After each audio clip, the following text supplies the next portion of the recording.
Ilan taon ka na? Six. Yung binabasa mo, nababasa mo pa yung mga nakasulat dyan? Ano babasa pa ba? Mm-mm. Nakikita mo pa? Pero pag malayo, hindi ko na Pag malayo, nakita. hindi na, no? Paano kalapit dapat para makita mo yung nakasulat? Ganun. Ay, gano'n. Hera, Hera. tingin mo ba malabo na paningin mo? And, oo. Eh, paano ka nahirapan? Sa, Ah, di mo nababasa masyado, di ba yung ano, mga letra.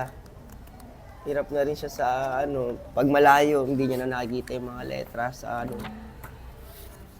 Tapos pag nakatingin siya sa TV, minsan nakaganon siya, yung mata niya lang, yung eyeball niya lang yung nakatingin na ano. Nahihirapan siya. Totoo po. Kaya napapansin namin. Tapos nahihilo na siya, nahihilo. Oh, nababasa mo pa ba, Hera, yung nakasulat sa board at TV sa school, dito sa classroom, o nahihirapan ka na rin?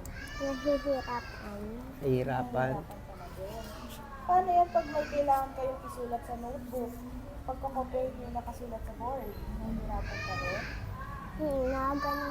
Ano ginagawa mo pag hindi mo nababasa yung nakasulat sa board? Gumaganon. Ha, ano? Tapos nagsabi siya kay teacher para lalapit ka, no?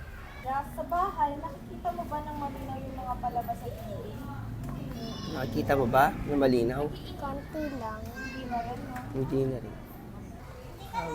Dapat bigyan nilang pansin yung mga batang malalabo para yung sa iba naman na walang kakayanan eh, mabigyan ng free check-up.